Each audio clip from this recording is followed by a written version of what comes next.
Hello, I'm Paul Pluta from Paul Pluta Prestige, and today I'd like to talk about the Plastic Sea Dweller.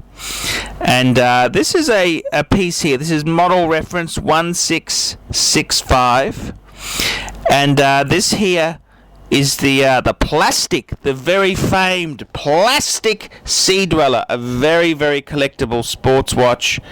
And this piece here is from the mid-70s. And this piece that you see on the screen here, there's two sets of photos. There's the before restoration and after. And this watch actually belonged to a good friend of mine, my former boss. And he bought it brand new. And he knew I was into watches. And he said to me, hey, can you help me sell it off? He'd enjoyed it for so long.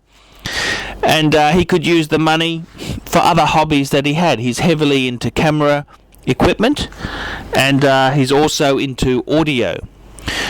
He's an audiophile, so he money can always be used in other parts of your hobby. So he'd finished with his Sea Dweller, and I sold it for very, very good money, and it was over $10,000 US. And the prices on them, I've seen them. They've gone huge money, and then with this global financial crisis, they've pulled back a bit. But they're still a very, very collectible piece, and that's because this here, it was Rolex's piece, which went to extraordinary depths, and it was just an amazing feat for the time period that this was released on the market. And I've got to say, the Sea Dweller itself, comparing it to the sort of more modern sapphire sea dwellers and the deep sea, I think there's certainly an elegance in this model.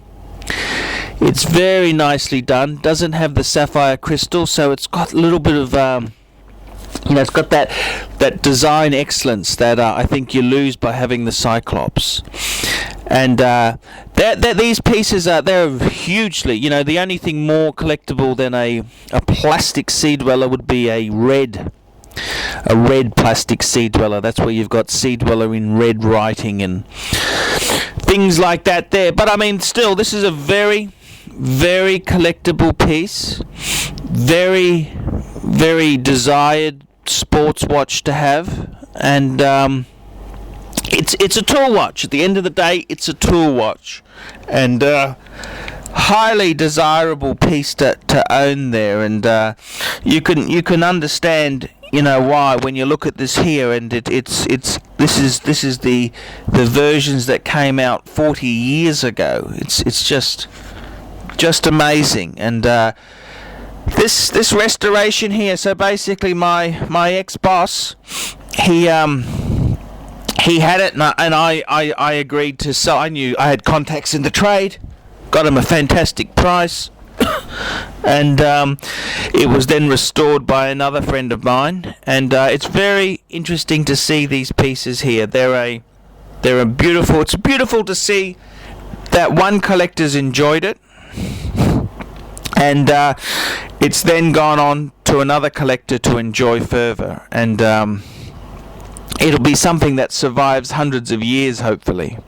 Just beautiful to see these vintage pieces in the flesh, the before and after. Magnificent piece. Okay, let's go through the scoring. For the brand itself, I'm going to give it a 7. For the significance of this model, this is a very important model for Rolex. I'm going to give it a 10. For the movement itself, I'm going to give it an 8. For the finish and the quality of workmanship on this piece here, I'm going to give it a 10. This was a precision instrument with the helium escape valve. This thing had to be perfect to work as intended.